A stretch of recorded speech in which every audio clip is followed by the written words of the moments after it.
We will not accept anything short of a declaration of the legitimate result.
Allow me to begin by expressing my deepest gratitude to you for your tremendous support, which you expressed overwhelmingly and convincingly at the polls. There's no doubt that Ghanaians from every region of this great nation of ours voted for change. And we did so in both the presidential and parliamentary elections. I'm a staunch believer in the experiment of democracy, a system of governance that allows the ultimate decision-making power to rest in the hands of you, the good people of Ghana. We, the people, who with an eye towards the future we would like for our dear country, elect representatives to go forward and realize that vision. Government serves at the choice, direction and pleasure of the people of this great nation.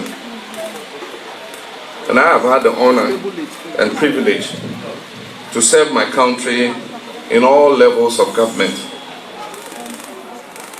When in 2016, at the end of my first full term as president, I ran for re-election as an incumbent candidate, I respected the will of the people. I conceded, I stepped aside, and I set in motion a peaceful transfer of power because I understood that it was the will of the people. And if we are to progress as a nation, if we are to live up to the inheritance of our history, one for which people have paid the ultimate price, the sacred verdict of the people must be respected. Yes, sir. Sure. It must be protected. It has been my pledge throughout my time of service as a representative to the good people of Ghana to do exactly that. And that is why I stand before you tonight, unwilling to accept the fictionalized results of a flawed election.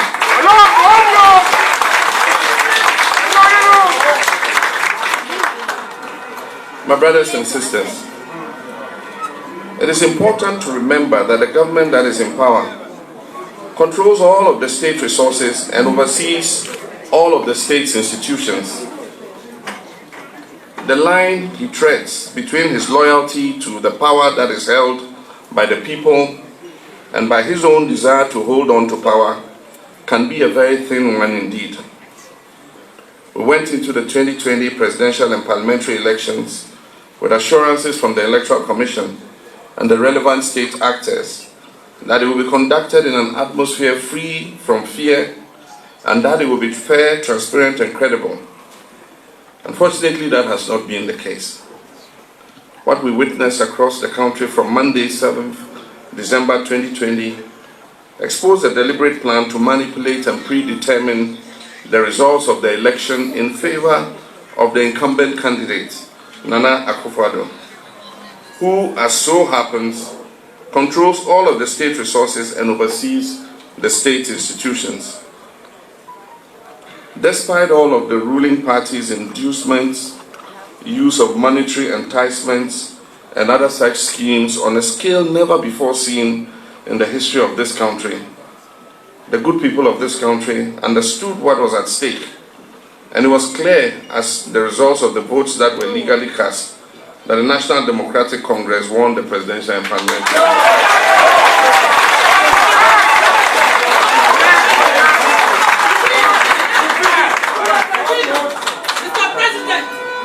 No amount of trickery, sleight of hand, or obfuscation will erase that reality.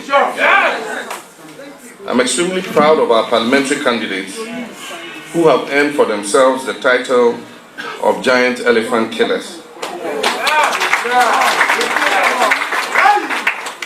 We went into the parliamentary elections with a deficit of 63 seats. We made up for our 2016 losses, and we're now set to become the majority in Parliament. This historic feat, after only one term, demonstrates the strength of our great party and the strength of the mandate given to us by the good people of Ghana to lead. In respect of the presidential elections, the facts and figures available to us from pink sheets and other evidence that has unfolded across the country indicate that numerous steps have been taken to manipulate the results of the election in favor of the incumbent. This calls into question the credibility of one of our most important institutional pillars of democracy, the Electoral Commission. It is now obvious to many objective minds that the Commission and its chairperson have been used to manipulate results from the various constituencies, and in that process seek to subvert the sovereign will of the Ghanaian people. My brothers and sisters, one matter requires special mention. The use of the military in this election is unprecedented in our history. Armed forces featured heavily as an intimidating measure to reverse election results, and they continue to be used in the same intimidating role to insist on recounts in areas in which the incumbent has lost, while arm-twisting election officers during these supposed recounts. We will not accept anything short of a declaration of the legitimate result.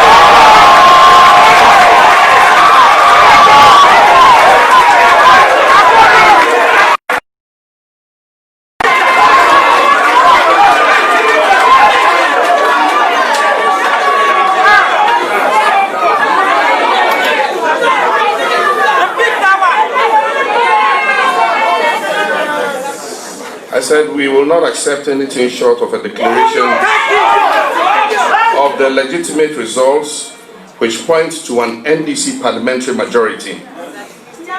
My brothers and sisters, advisedly since the inception of the Fourth Republic, final election results have always been declared within a 72-hour period to allow for thorough and diligent collation.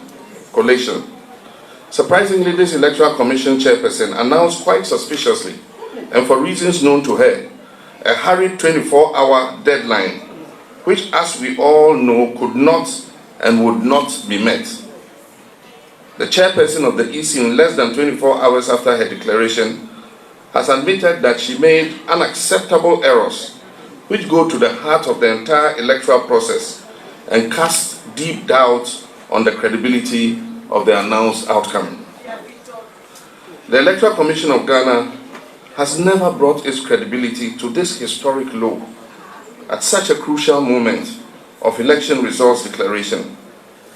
In fact, the litany of irregularities and blatant attempts at rigging for a candidate is obvious and most embarrassing. Ghana has come too far in our democracy, in our transparency, and in our well-earned international reputation for free and fair and non-violent elections to find ourselves here, where we are in respect of this election. As has been announced by my party, the National Democratic Congress, we are unable to accept the outcome of the election as declared by the Electoral Commission Chairperson, Mrs. Jane Mensah. These results are flawed and discredited. When it comes to the parliamentary election, the NDC won a working majority of 140 seats. What has happened since the election has been a deliberate attempt targeting 5 constituencies of the 140 to steal and thus subvert the people's verdict. A closer look and detailed examination of the constituency-specific facts casts very dark clouds on our democracy. And allow me to speak in specifics so our claims are well known. In Seshuyos, the results were declared without the content of one ballot box being counted. The parties had agreed that an issue of alleged overvoting should be referred to the collation center to be resolved. That ballot box mysteriously disappeared en route to the collation center. Nevertheless, results were declared in favor of the NPP candidate.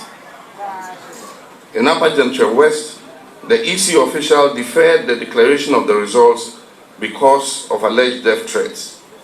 The results favor the NDC candidate, as has been confirmed earlier today. In Senate West, a ballot box was snatched and the culprit was apprehended. The seal of the NPP must have become dislodged in the ensuing scuffle with the culprit. That of the NDC and the Electoral Commission remained intact.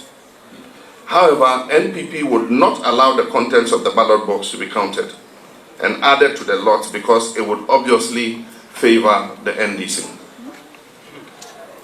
In Techiman South, the NDC won quite clearly, but for whatever unknown reasons, the military was invited. In the ensuing melee, 2 people were shot and killed by the military. Very sad. 8 persons were injured and hospitalized. A 3rd person, who was one of those hospitalized from gunshot injuries, has now been pronounced dead. These are three Ghanaians who wanted nothing more than for their country to fulfill its promise of democracy and ended up losing their lives at the hands of the military that is meant to safeguard their rights as citizens. They include Abdallah Ayarik, 18 years of age only, and Tajuddin Al-Hassan, 39 years of age. The results have allegedly been strangely declared for the MPP, even though the EC chair claims to have left Techiman South out of her declaration. After an audit and review of our pink sheets, and I wish to announce that we have all our pink sheets signed. After an audit and review of our pink sheets for Techiman South, we can confirm to you, ladies and gentlemen, that the NDC won the parliamentary seat as follows. NDC secured 50,417 votes, and NPP secured 49,825 votes. In the Eastern region, the results in the presidential elections, which were collated and signed by all the parties, were not the same ones that were transmitted from the regional electoral commission offices to Accra. The padded figures have since been exposed. The Ashanti region provides fundamental problems that require further investigation and a full electoral forensic audit. Evidence gathered across board shows that the aggregates on the summary sheets of some constituencies do not reflect the individual results on the polling station pink sheets. You may also recall that prior to the election day, December 7th, there were many incidences where ballot papers tamprinted in favor of candidate Nana Akufo-Addo were found at various locations. In Bantama, for instance, it was noticed that the portion of the pink sheets reserved for recording the number of persons biometrically verified had not been filled on a large number of the pink sheets. When our agents requested for the biometric machine to confirm the recorded results, they were denied access, with the explanation that they were recorded in a book, to which they were also denied access. My brothers and sisters, these are serious issues, ones that attack the very foundation of our democracy and our rights as citizens of this sovereign nation to elect our representatives and to have a say in who leads our government. It may interest you to know that since the inception of the Fourth Republic, agents of political parties represented in the collation room go through an agreed settled procedure by which a declaration of final results are made. This involves the production of constituency by constituency results, which are then scrutinized by the agents, and after their consent, the said results are announced. Unfortunately, this time round, under this electoral commissioner, Jean Mensah, a different system was adopted, one in which bulk regional results were provided without supportive pink sheet data by which agents could validate the accuracy of the results.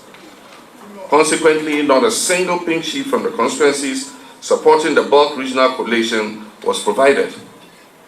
This is in direct violation of Regulation 3 and 44 of the Public Elections Regulation 2020 CI 127. Little wonder that the chairperson managed to obtain a cumulative figure of more than 100%. Of more than 100% in her declaration. On account of this, my party is confident that what has happened is a violation of the law. It is a violation of due process and therefore tantamount to an illegality. It is also a violation of an understanding we hold dear in this country. The understanding that this is not a dictatorship or a monarchy run by a single family for the benefit of a family.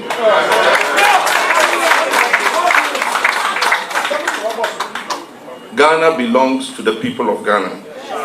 All of the people of Ghana. Would like to urge you, the media, civil society, and all election observers, to be resolute and present a fair and accurate account of what has transpired over this period. We request of the international community to remain engaged in what is happening in Ghana and take careful note of the current threat that is being waged on our democracy, our freedom, and our way of life. To all the NDC members and those who voted for us, I appeal to you not to be intimidated or cowed to submit to a dishonest process in the face of overwhelming evidence that supports the justness of our cause.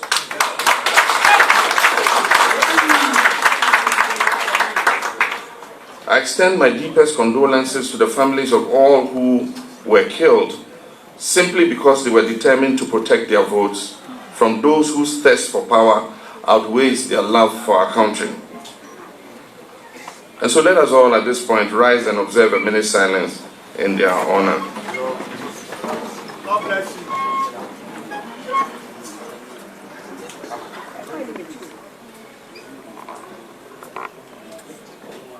May their souls rest in perfect peace.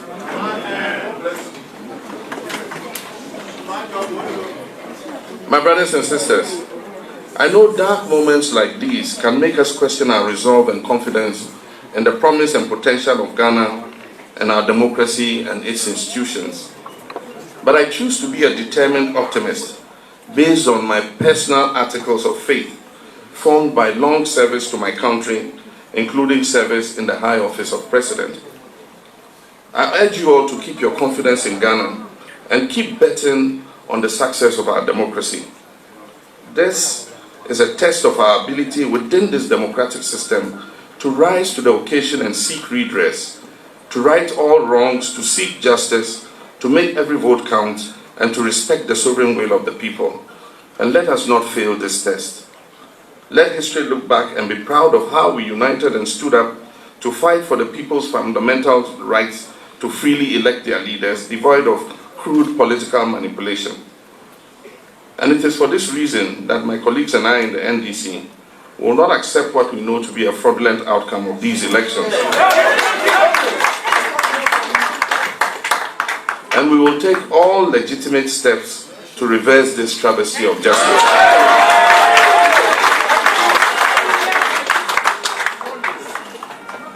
Finally, let me assure our teeming supporters and the millions of Ghanaians who voted for change, the change which has been stolen in a real stolen verdict, that we're beefing up capacity in the constituencies where the ruling MPP is seeking to overturn our parliamentary victories already chalked. Thank you. We're also deploying additional crack teams of lawyers and senior party officials to support these constituencies that are under siege.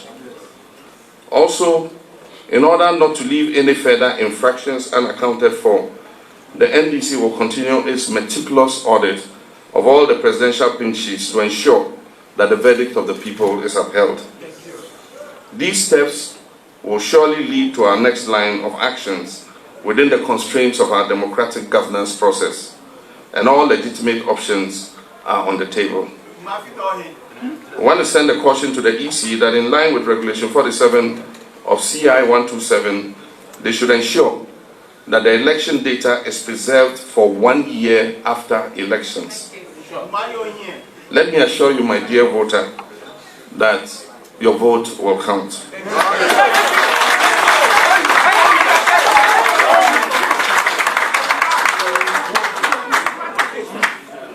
It is said that the voice of the people is the voice of God.